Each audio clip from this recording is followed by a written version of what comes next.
자, 오늘 개눈가리 시선 진행을 해보도록 하겠습니다. 오늘의 주제, 콤판이 지금 뭐 바이에른 뮌헨과 뭐 거피셜이다, 로마노가 뭐 글 올렸다 요 얘기하시는데, 많은 분들이 번니 내가 올 시즌 프리미어리그 경기 보면 너무 라인 올렸다가 이거 맞고서 올 시즌 안 좋았는데 그 콤파니가 간다고? 요 얘기하시는 분들이 있는데, 또 챔피언십 때 번니 이렇게 보신 분들은 진짜 그냥 뭐 맨시티 하는 것처럼 축구했다, 그냥 챔피언십 씹어먹었다, 요 얘기도 해서 많은 분들이 그럼 콤파니 축구가 어떤데? 라고 좀 궁금해하실 것 같습니다. 네, 그래서 좀 번니 얘기하고 그다음에 이제 뭐 바이언 넘어갔을 때 뭐 바이언 넘어가는 상황 이런 것들에서 종합적으로 좀 얘기를 해볼게요. 예. 그래서 일단은 번니가 이제 챔피언십 있다 올라왔잖아요. 올라왔다가 올라온 다음에 잔류를 결국엔 못했는데, 그것 때문에 사실 좀 의구심이 많으신 것 같아요. 그래서 특히 이제 좀 얘기가 나오는 거를 저도 그냥 이렇게 좀 슥 보니까 뭐 현지도 그렇고 이제 번니 팬들만 약간 뭐 세됐다.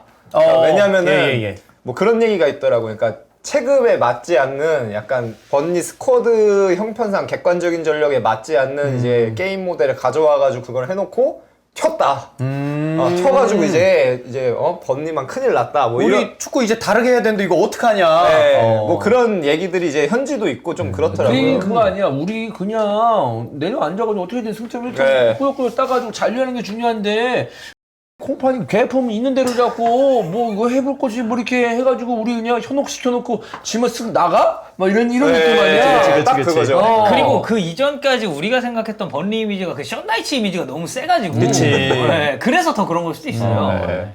근데 그거에 대해서 저는 일단 동의를 안 하는데, 그거에 대해서 좀 말씀을 드릴게요. 그쵸, 동의를 하면 적구치기가 아니, 개눈깔이 아니죠. 그러니까 왜냐면은 동의를 안 하는 게, 생각을 해보세요, 여러분. 일단 챔피언십의 작년 기준으로 보면은 챔피언십에 팀이 있었어요.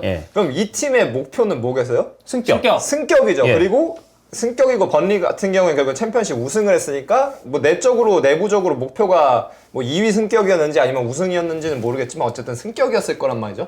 그러면은 챔피언십 기준으로 봤을 때, 전력으로 봤을 때, 거기서 질문해요. 챔피언십에서 번니로 봤을 때 번니는 방금 전에도 말씀을 주셨지만 뭐 우리가 흔히 얘기하는 맨시티처럼 포지션 플레이를 해서 챔피언십을 평정할 능력이 있는 선수단이었냐라는 질문에 이제 대답을 해야 되는데, 저는 이제 거기서 예스라고 생각을 하거든요. 근데 그러면은 이제 승격을 했으니까 그 다음 스텝으로 뭘 생각해야 되는 거예요? 그 다음 스텝으로 이제 잔류를 생각을 해야 되는 거죠. 근데 이제 저희가 방금 했던 얘기는 사실은 어떻게 보면은 뒤집힌 거예요. 승격을 하기도 전에 그럼 잔류를 생각했어야 된다는 건데, 그건 자체는 말이 안 된다는 거죠. 그거는 앞뒤가 이제 좀 안 맞는 거다. 네, 그래서 근데 그러면은 승격을 했으니까 승격을 한 다음에 잔류를 하는 관점에서 이제 넥스트 스텝이 필요한 거죠. 이제 넥스트 스텝이 필요한 건데, 그 관점에서 결국에는 부족했고, 그러다 보니까 이제 강등을 당한 건데, 그 부분에 대해서 조금 이제 말씀을 드리자면은, 제가 전에도 잠깐 얘기를 했을 거예요. 이제 지로나 감독했던 미첼 감독도 있고, 그 다음에 이라올라, 본머스 감독 같은 경우도, 특히 이라올라 감독 같은 경우가 스페인 쪽 이제 팟캐스트나 이런 데도 인터뷰를 길게 많이 하거든요. 미첼 감독도 그렇고. 뭐 라요 감독이었으니까. 네, 그래서 이라올라 같은 경우가 되게 특이한 경력인 게, 선수로 경력이 굉장히 탑 클래스임에도 불구하고 하부리부부터 감독을 해서 승격을 시켰어요. 그리고 라요 같은 경우도 2부에서 이제 일부로 승격을 시키고 잔류까지 성공을 시켰는데, 그러니까 이 번리라는 팀을 이해하기 위해서 이라올라 경우를 좀 끌어보자면은, 이라올라가 1부 리그 와서 이제 뭐 제일 힘들었냐, 그리고 그 이라올라 선수 중에 몇 명한테도 이제 같이 그걸 물어봤는데, 이라올라 감독이랑 선수랑 똑같이 얘기하는 게 있어요. 뭐가 힘드냐면은, 그러니까 라요도 이라올라 감독 있을 때 2부에서는 번니 같았던 거죠. 그러니까 뭐 완전히 포지션 플레이 그 정도로 하진 않았지만, 근데 어쨌든 그런 입장이었는데, 지배적으로 이제 하는 입장이었는데, 1부에 올라왔을 때 결국에 문제는 뭐냐면은, 공을 가지고 예를 들어서 지공을 하는 거죠. 지공을 뭐 빨간색 그냥 평이상 놓고 하겠습니다. 지공을 하다가 상대가 블록이 있는데, 그래서 근데 기본적으로 2부에 있다 1부에 올라온 팀이잖아요. 그러니까 선수단 퀄리티로 봤을 때 1부 상위권 팀만은 당연히 못하겠죠. 그리고 그 못하다는 게 상대적이지만 결국엔 차이가 어디서 오냐면은 크게 두 가지인데요. 공간이 좁아졌을 때가 일단 1차적으로 있어요. 예를 들어서 상대가 블록 같은 경우를 미들 블록을 잘 갖춰놨는데, 우리는 예를 들어서 2부 리그에서 뭐 라리가 같은 경우는 세군다리가 될 수도 있고, 그 다음에 잉글랜드 챔피언십이니까, 우리는 근데 지공을 해왔으니까, 챔피언십이나 아니면 세군다에서는 여기서 제가 맨날 얘기한 센터백 전진해서 여기서 공 순환시킨 다음에 수비 끌어내고 만약에 이 사이가 벌어지게 되면은 이 사이에다가 패스를 넣는 거죠. 근데 방금 얘기했던 것처럼 선수단의 퀄리티가 드러나는 게 크게 어떤 부분이냐, 공간이 이렇게 좁아졌을 때인 거예요. 공간이 좁아졌어요. 그래서 첫 번째는 이렇게 좁아졌을 때 이 사이로 넣을 수 있는 인사이드 패스 퀄리티가 있냐. 왜냐하면 이 정도일 때는 전술적으로 엄청나게 간격이 좁아져서 이 정도로 블록을 구성했을 때도 이걸 넣을 수 있어야 되는 거죠. 근데 첫 번째로는 여기서 이제 갭이 발생을 하는 거예요.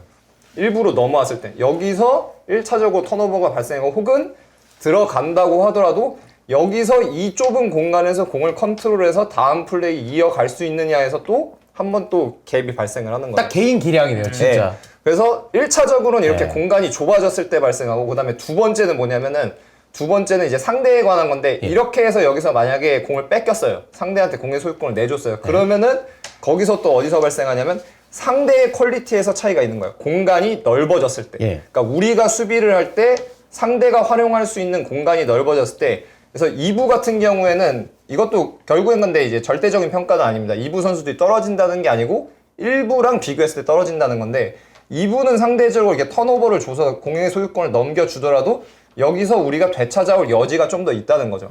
근데 1부 같은 경우는 뭐예요? 신체적 기술적으로 봤을 때 2부보다 다 높은 선수들이기 때문에 이걸 한번 주게 되면은 그냥 공간이 넓은 상태면은 그냥 그대로, 바로 뭐 네, 그대로 역습 와서 그냥 때려 맞고 끝나는 거예요. 때려 맞고 끝나는데, 그러니까 이라올라 감독이 이거를 정확하게 얘기를 해요. 이렇게. 그래서 이 부분에서 결국에는 하던 걸 완전히 바꾸지는 않되 그거를 현실적으로 잔류하기 위해서 적응하는 과정이 제일 뭐 힘들었다, 이런 걸 얘기하는데, 제가 봤을 때는 뭐 번니도 결국에는 같은 결이었다고 봐요. 그러니까 챔피언십에서는 당연히 상위권 전력인 거죠. 상위권 전력이어서 포지션 플레이 공 가지고 오고, 상대가 이제 블록 같은 경우 유발한 다음에 여기서 뭐 상대 등 뒤가 있으면 등 뒤 옵션 걸고, 여기서 이제 3대1 옵션 같은 경우 걸 수도 있는 거고, 거기서 수적을 찾아서 플레이를 하는데, 문제는 결국엔 1부에 와서는 그걸 상대가 용서하지 않는다는 거죠. 내가 실수를 했을 때.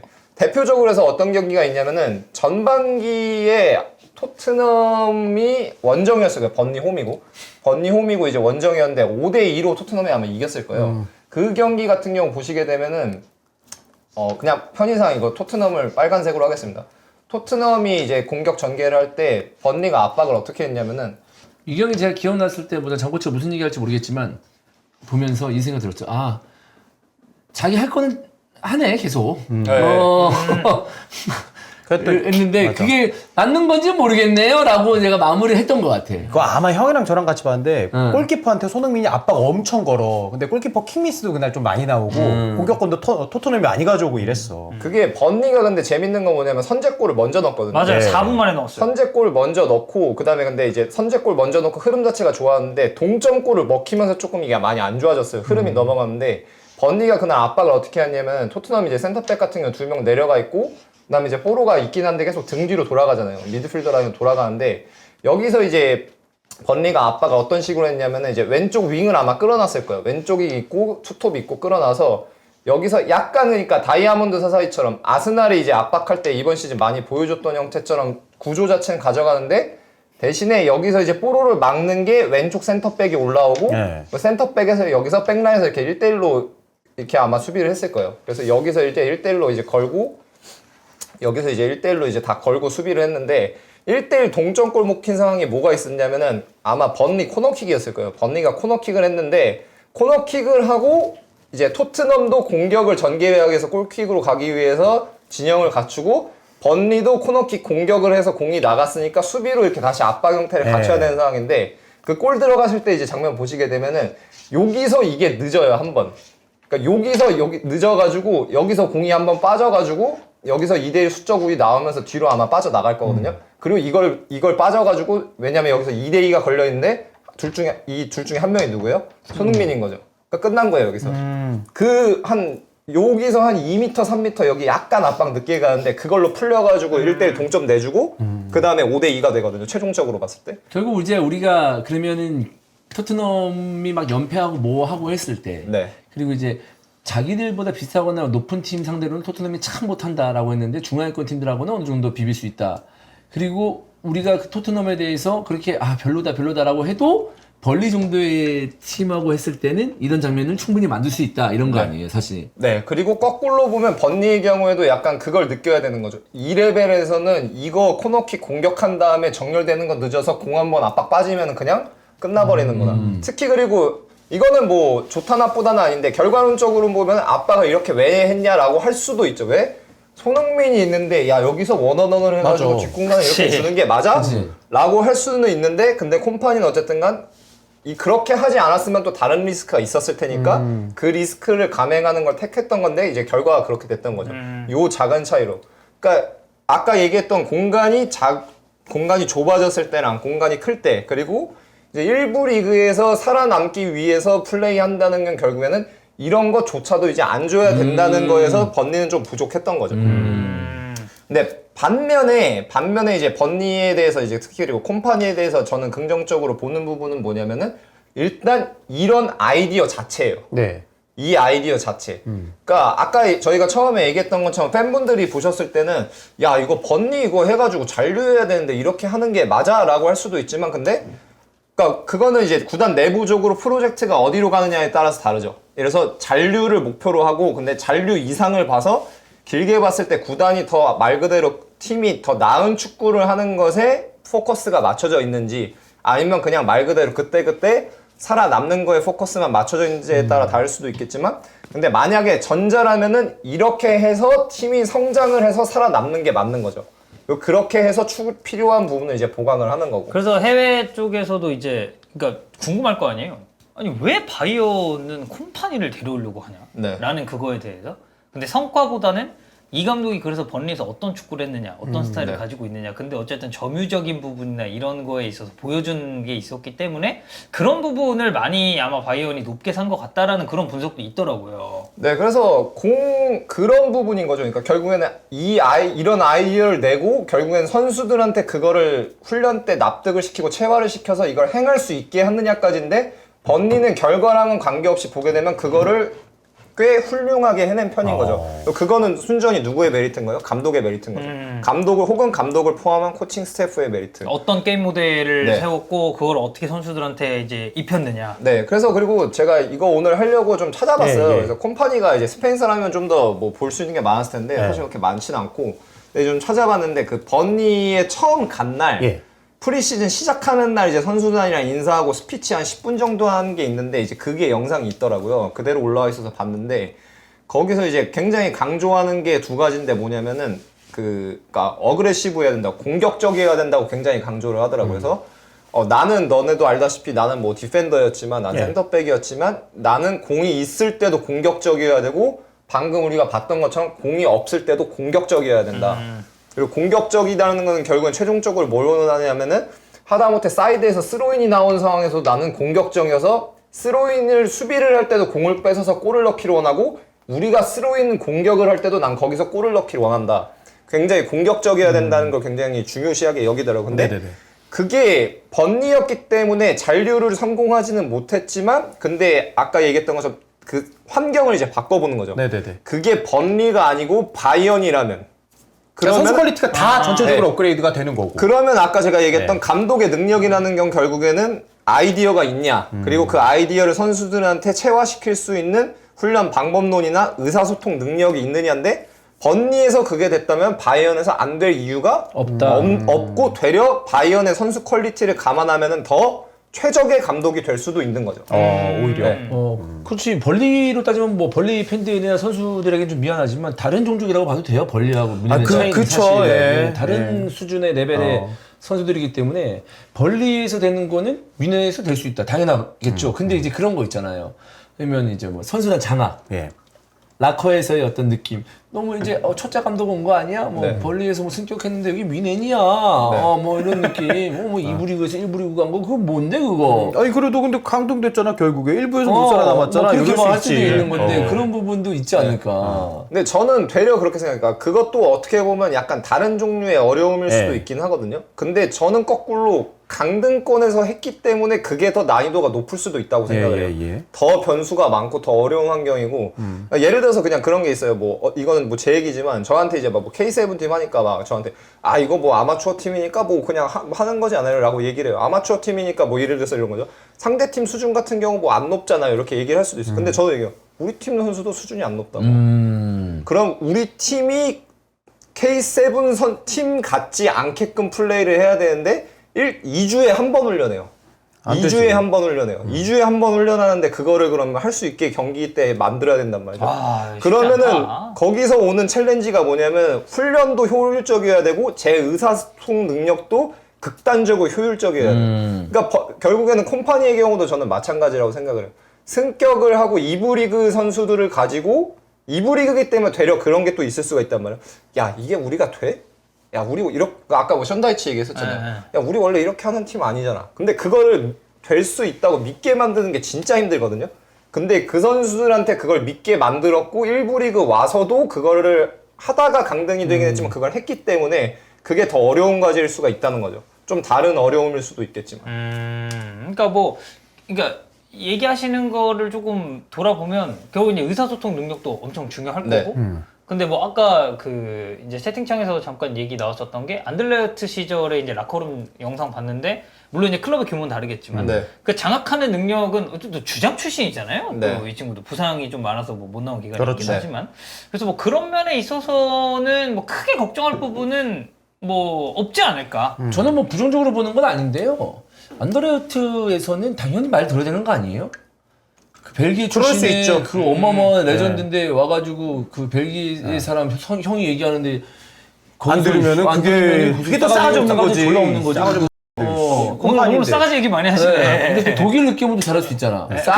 그래서 싸네. 또 누구 있어? 조금 좀 흔히 말해 좀 머리 큰? 또 그런 친구들 뭐 케인도 있죠.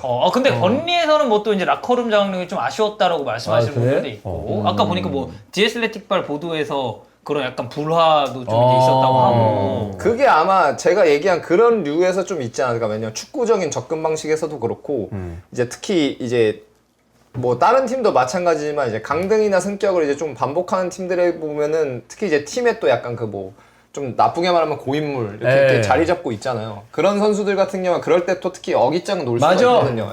지금 무슨 뜻인지 알아. 왜냐하면 2부 리그에서 1부 리그 올라갔어. 자기 공신이란 말이야 사실. 난 개처럼 뛰었어. 근데 1부 리그 딱 가니까 나를 출장을 안 시키네. 그러면서 이제 근데 감독 입장에서는 이제 1부 리그에 맞는 선수가 있을 거 아니야. 그치. 새롭게 영입을 해야 되고 2부 리그에서 1부 리그 승격은 좋지만 거기서 살아남거나 1부 리그에서 어느 정도 경쟁력을 갖추려면 다른 선수를 띄껴야 되는데 2부 리그에 있는 선수를 계속 갈 수는 없는데 2부 리그 선수들은 아니 내가 너 진짜 감독님하고 승격시키려고 내가 진짜 미친듯이 뛰어다녔는데 지금 발목 인대하고 도관이 다 나갔는데 지금 나를 이렇게 지금 배제해? 이럴 수도 있는 거니까. 그리고 이제 그 좀 이제 바이어는 이제 다른 클럽이랑 비교했을 때 하나 더 특수성을 봐야 되는 건 이제 그 위에 계신 영감님들 그 말 많이 하죠. 영감님들의 입김이 이제 좀 어떻게 작용하는지도 저는 바이어 팬들 입장에서 좀 우려되는 부분 중에 하나라고 생각을 하거든요. 근데 저는 그냥 일단 그냥 뭐 콤파니가 간다는 걸 전제하로 말씀드리자면은 그냥 저는 되게 긍정적이에요. 왜 긍정적이냐면은 만약에 간다고 하면 어쨌든 간 이걸 주도적으로 한 사람이 누구냐로 봤을 때 그 막스 이벌 단장이거든요. 근데 막스 이벌이 뭐 분데스리가 팬분들은 잘 아시겠지만 글라드바흐 메넨글라드바흐에서 분데스리가 최장수 단장을 한 사람이에요. 그래서 이 사람이 굉장히 이제 선수 영입으로도 업적이 많은 게 이제 옛날부터 보자면 후안 아랑고 선수 이제 마요르카에서 넘어와가지고 아마 30골 뭐 50어시 했을 거예요. 근데 완전 그때만 해도 뭐 아예 네임밸류 독일 내에서 없는 선수였거든요. 그때도 그렇고 마르코 로이스가 2부 리그 있을 때 2부 리그에서 80만 유로인가 주고 데려와서 그 당시에 감독이 아마 그랬을 거예요. 그 막스 이벌 단장한테 야 이거 2부 리그 선수한테 너무 돈 많이 쓰는 거 아니냐라고 했는데 글라드바흐에서 리그 MVP 먹었거든요. 그러고 이제 자기 친정팀 보루센 도르트문트 돌아간 거였고 그 외에도 뭐 자카도 있고 뭐 엄청나게 사례들이 많아요. 그리고 지금 라이프치 잠깐 있을 때도 차비 시몬스도 그렇고 그 다음에 오펜다도 그렇고 다 막스 이벌 단장이 영입을 한 건데 인터뷰도 좀 많이 하더라고요. 여기저기 이렇게 하면서 워낙 유명해요. 워낙 유명한데 근데 일단은 제가 저번에도 잠깐 얘기했었잖아요. 바이언도 솔직히 프로젝트 관점에서 봤을 때 제대로 안 돌아간 지 좀 된 것 같다고 이제 중계를 하면서도 이제 봤지만 느꼈는데 그랬기 때문에 막스 이벌이 온 거는 분명히 막스 이벌도 분명히 그러니까 이 사람들은 이제 돈이 아쉬운 사람들이 아니잖아요. 그러니까 일이 좋아서 하는 사람들이다 보니까 이 사람들한테 되게 중요한 건 뭐냐면은 내가 일을 하게 환경을 두냐 안 두느냐가 되게 중요해요. 특히 라이프치히 단장을 하고 있었기 때문에 그거를 때려치고 그냥 이거 그만두고 이제 여기로 넘어가려면은 분명히 이거 내가 일할 때 이거는 보장을 해줘야 된다. 안 그러면 안 간다라고 했을 거란 말이죠. 물론 그럼에도 불구하고 나중에 그게 잘 안 될 수도 있긴 하지만 네. 근데 그렇게 해서 왔는데 이 사람이 픽한 게 최종적으로 콤파니다? 그러면 이제 얘기가 좀 다른 이건 거죠. 조금 믿고 볼 수 네. 있는 그런 그러니까, 픽이다. 예, 사실 오늘 저희가 원래는 샤비 알론소 얘기하려고 했었잖아요. 네, 맞아요. 샤비 알론소 얘기하려고 했었는데 이제 결승전 너무 좀 크게 져가지고 이제 얘기를 좀 돌린 건데 콤파니 이제 바이언 이적도 있고 해서 돌린 건데 제가 그래서 뭘 좀 찾아봤냐면 준비를 하려고 그 페르난도 까로라고 저 레버쿠젠 CEO 인터뷰를 제가 독일어랑 스페인어 인터뷰를 싹 다 찾아봤어요. 네. 싹 다 봐서 한 6개 정도 봤는데 막 20분, 30분짜리도 있고 6개 정도 봤는데 뭐 질문하는 건 사실 인터뷰는 다 똑같죠. 왜냐면 뭐 샤비 알론소 뭐 어떻게 데려왔냐, 데려왔을 때 뭐 이렇게 할 거라고 기대했냐, 뭐 샤비 알론소 장점이 뭐냐라고 얘기를 하는데 근데 이 사람이 얘기하는 게 일관적으로 다 얘기하는 게 뭐냐면은 그러니까 들어보면 뭐가 있냐면 이 사람이 샤비 알론소라는 사람에 대해서 확신이 있다는 게 느껴져요. 그러니까 9개월 전 인터뷰도 있거든요. 그때도 근데 확신이 있어요. 근데 그때는 사실 이제 지금처럼 네. 나오기도 전이니까. 네, 그리고 처음에만 왔을 때도 막 좀 욕먹었어요. 막 강등권 있을 때 시즌 중에 와가지고 지난 시즌에만 해도 욕먹었는데 근데 9개월 전 인터뷰를 봐도 이 사람은 확신이 있더라고요. 근데 확신이 그러니까 결국엔 어디서 오냐면은 이 사람이 이제 영입하게 된 샤비 알론소를 영입하게 된 과정을 얘기하는데 처음 만났을 때 이게 지몬 롤페스가 단장으로 있잖아요. 둘이 가가지고 산세바스티안 가서 그때 이제 샤비 알론소 쉬고 있을 때니까 가가지고 한 4시간, 5시간 동안 얘기를 했대요. 산세바스티안 가서. 저녁 먹으면서 뭐 얘기했다는 그래서 막 가가지고 막 레스토랑 가가지고 4시간, 5시간 얘기를 해서 자기는 조금 더 인간적인 관점에서 질문을 했고 지몬 롤페스는 축구를 이해하는 방식이나 축구적인 거에서 질문을 했는데 둘이서 그 4시간, 5시간 얘기하고 나오면서 딱 그랬대요. 아, 감독을 바꾸게 되면은 이 사람이 1순위다. 첫 만남에 그 이후로도 이제 만남이 여러 번 있었는데 그치, 한 번만 나고 결정하지 않았을 거니까. 네, 그거를 그때는 이제 감독을 직접적으로 바꾸는 시기는 아니었고 서로 이제 알기 위해서 이제 만나서 얘기를 한 거였는데 그렇게 얘기를 했다는 거예요. 근데 그러니까 결국에는 그러니까 그거죠.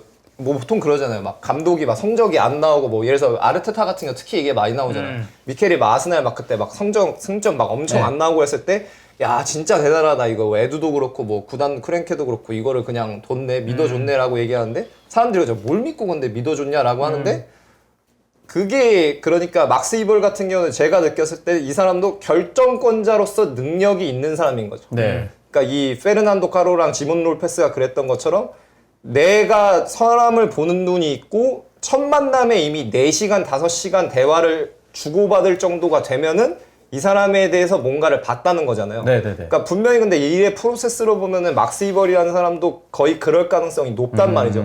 그러면 우리가 생각하는데 야 뭐 프레젠테이션 한번 해봐. 그래? 야 너 괜찮네. 와 이게 아니란 말이죠.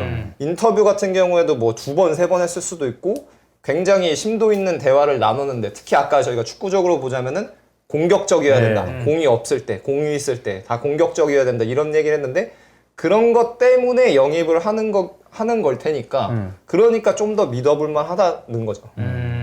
그래서 레버쿠젠 같은 경우에서 봤는데 그러니까 지몬 롤페스도 이제 단장을 한 지 꽤 됐잖아요. 원래 루디펠러 우리가 아는 그 분이 이제 은퇴하시고 밑에서는 그러니까 한국어로 하면 이제 강화부장하다가 단장직 넘겨봐서 한 건데 지몬 롤페스도 보니까 그 UEFA에서 운영하는 그 은퇴 선수가 이 약간 은퇴 선수가 뭐 단장직이나 행정가 네, 행정가 그 코스가 석사 코스가 있더라고요. 그래서 그 프랑스 대학의 학위가 실제로 나오고 보니까 20개월 동안 하는 거더라고요. 20개월 동안 하는 건데 그래서 그 하고 실질적으로 구단에서 일한 거대로 리포트 내야 되고 그다음에 이제 논문도 제출을 해야 되더라고요. 그래서 이 사람은 근데 레버쿠젠에서 이제 유스 디렉터로 이제 처음에 시작을 했다 보니까 유스 디벨롭먼트 관련해서 이제 그 논문을 써서 내려고 그 구단을 되게 다 방문을 다 해서 디렉터랑 이거 다 만나고 다녔더라고. 뭐 아인토벤, 토트넘, 아틀레틱, 뭐 아틀레티코 마드리드 뭐 해가지고 다 돌아다니면서 직접 자기가 해가지고 그걸 해서 그런 사람이니까 그 안목이 있으니까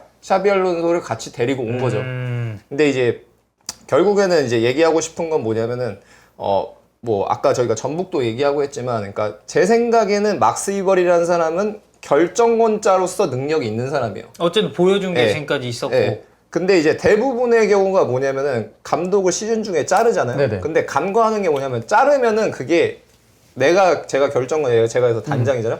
그럼 내가 실패했다는 걸 내가 스스로 인정을 하는 게 돼야 된다. 그렇죠. 근데 대부분의 경우가 그거를 자각을 못 한다고 저는 생각을 해요. 그리고 결정권자가 능력이 있어야지만 능력이 있는 사람을 쓰고 그 사람한테 위기가 왔을 때 그게 위기가 아니라는 걸 볼 수가 있는 거죠. 네. 이 사람은 내가 4시간, 5시간 첫 만났을 때부터 얘기를 했고 심도 있는 대화를 얘기했고 2번, 3번 얘기를 해봤기 때문에 내가 확신이 있어. 이건 그냥 일시적인 페이스야. 그냥 지금 위기라고 보이는 국면이 온 거일 뿐 무조건 나아질 수밖에 없으라는 확신이 나 스스로에서부터 오는 거죠. 근데 대부분은 그게 없다는 거죠. 근데 이제 최근 바이언 같은 경우 보게 되면은 거기서 조금 뭐 살리아미지치 뭐 브라쪼 있을 때도 그렇고 제가 봤을 땐 그게 없었다고 혹은 좀 적었어요. 다른 때보다. 근데 이 막스 이벌이라는 사람은 그래도 그게 있는 사람이라고 생각을 해서 그래서 좀 가는 게 저는 꽤 괜찮은 것 같아요. 왜냐면 안더레어트 있었고 번니 있었고 그리고 번니에서 바이언 어떻게 보면 샤비 알론소는 되게 비슷해요. 선수로서의 커리어도 어쨌든 괜찮았었던 사람이고. 지금이야 지금 뭐 무패 우승하고 해가지고 선수 이름값이 좀 더 크니까 이게 막 하지. 산세 감독하다가 레알 소시아 B팀 이제 산세라고 하거든요. 산세 감독하다가 왔는데 그때만 또 이랬죠. 야 1부 리그 감독 경험도 없는 사람을 검증도 안 됐는데 그때 그나마 말이 덜 나왔던 거죠. 레버쿠젠이 강등권이었으니까. 네, 강등권이었으니까 말이 안 나왔을 뿐이지 레버쿠젠에서 챔스권이 있었는데 감독 바뀌었다고 생각해보세요. 그 소리? 나오지. 무조건 나왔죠. 그 마지막으로 그러면 김민재와의 콤파니였던 그 느낌은 어떨까요? 중앙 수비수 출신이 바라보는 중앙 수비수. 그리고 아까 이제 그런 공격적인 부분을 계속 이제 강조를 했다고 하니 근데 김민재 네. 선수는 어쨌든 수비수지만 네. 되게 공격적인 성향을 가지고 있는 수비수라서 저는 뭐 김민재 선수 입장에서는 나쁠 거 전혀 없을 것 같아요. 그리고 그 트위터에도 이제 스페인 쪽에서도 그 훈련 중에 콤파니가 그 번니 선수 누군지 기억이 안 나는데 이제 센터백이거든요. 센터백한테 이제 피드백 준 장면이 있어요. 네. 가가지고 이제 몸 바디 포지션이나 이런 거 같은 경우 이제 수비할 때 간격 유지나 이런 거 피드백 주는 장면이 있거든요. 이제 그런 거 같은 경우는 진짜로 그 클래스 선수가 가지고 있는 본인만의 팁인 거죠. 선수 때. 네. 그리고 이제 센터백 간에 또 분명히 그 접점이 있을 거니까. 그런 관점에서 보면은 사실 득이 되면 득이 됐지 뭐 마이너스가 될 건 저는 전혀 없다고 생각해요. 아무튼 바이에른 뮌헨 경기를 보면서 이번 시즌은 사실 뭐 시즌 중반 이후부터는 조금은 좀 그 다운된 상황 속에서 뮌헨 경기를 볼 수밖에 없었는데 콤파니라는 또 우리가 잘 알고 있는 감독이 또 오고 그다음에 또 김민재와의 또 경기도 있으니까 뮌헨 경기를 다음 시즌에는 좀 더 재밌게 볼 수 있지 그럴 않을까. 것 같아요. 네, 만약에 뭐 진짜 거피셜뿐만 아니라 진짜 아예 오피셜 뜨면은 괜찮을 것 같다. 그러니까 더 재미있게 볼 수 라는 생각도 있는 들고. 포인트나 요소가 좀 생겼다고 이제 여겨야겠죠. 네. 네, 그래서 뭐 요약하자면 뭐 여전히 뭐 그 어르신들 바이언 이제 어르신들이 뭐 또 감나라 배나라 하면은 사실 뭐 장사 없죠. 장사 없긴 어떻게 한데. 그거 누가 이겨내 네. 그걸. 근데 그래도 그냥 사실 언급이 안 되지만 제가 맨날 얘기하는 것처럼 감독도 퍼즐 조각이다. 예. 근데 그 퍼즐 조각을 맞추는 사람이 지금은 막스 이벌이 가 있고 그게 생각보다는 저는 영향이 좀 크지 않을까. 네, 그렇게 생각을 합니다. 약간 밀어줘. 야 이거 이제는 좀 그만 말하고 네. 우리 시스템 네. 만들어 간대잖아. 네. 응원하자. 요 스탠스가 있을 수 있으니까 초반에는. 네. 네. 김민재 선수 그리고 바이에른 뮌헨 그리고 뭐 콤파니는 우리에게도 너무 익숙한 선수라서 충분히 얘기하는 데 있어서 많은 분들이 궁금해하셨을 것 같고 궁금증도 많이 해결이 되지 않았을까 싶습니다. 왜 바이에른 뮌헨이 번니 지금 강등당했는데 왜 콤파니를 원했는지 그리고 김민재 선수와의 합은 어떨 것 같다. 요 얘기를 해봤습니다. 그 얘기도 하더라고요. 이제 예. 미팅할 때 막 얘기를 하는 게 처음이래요. 막 이제 미팅룸으로 가서 더 볼 건데 처음에는 너네한테 너무 좀 과하다 싶을 정도로 내가 영상 컷, 내 전 팀들로 영상 컷을 해서 너네한테 정보를 줄 거다. 처음엔 좀 과하겠지만 근데 그거에 익숙해지면은 그거를 무의식으로 할 수 있는 단계가 되면은 너네한테 주는 정보의 양을 줄일 거다. 라고 얘기를 해요. 그러니까 우리가 얘기하는 야, 뭐 이거 경험이 없고 하니까 뭐 좀 부족하지 않아 라고 하는데 그게 그렇게까지 준비가 돼 있는 사람이면 그런 얘기를 하기가 사실 힘들다는 거죠. 그렇죠. 네, 그렇습니다. 충분히 재밌는 주제였고 나중에 진짜 오피셜 이후에 또 바이에른 뮌헨 경기 딱 한 경기 보면 그리고 바로 우리가 투엘이랑 어떻게 달랐는지 나올 것 같아 이거. 한국에서 볼 수 있어요. 맞네. 아, 그러네요. 8월에 오잖아요. 대갓팡으로 볼 수 있습니다, 여러분들. 콤파니의 바이언. 덕현 씨가 중계하나요? 그건 모르나요? 가능성은? 프리시즌은 하겠죠. 아니, 프리시즌이란다. 오픈 트레이닝 중계하겠죠, 저는. 네, 오픈 트레이닝. 그때 한번 제가 살짝 한번 봐보겠습니다. 알겠습니다. 알겠습니다. 자, 오늘 헤드풋볼 목요일 마지막 코치의 시선. 바이언은 왜 콤파니를 주목하고 있는가? 왜 콤파니를 선임하려 하는가에 대해서 다뤄봤고요. 오늘 히든 풋볼은 여기까지 하도록 하겠습니다. 여러분. 감사합니다. 감사합니다. 고맙습니다.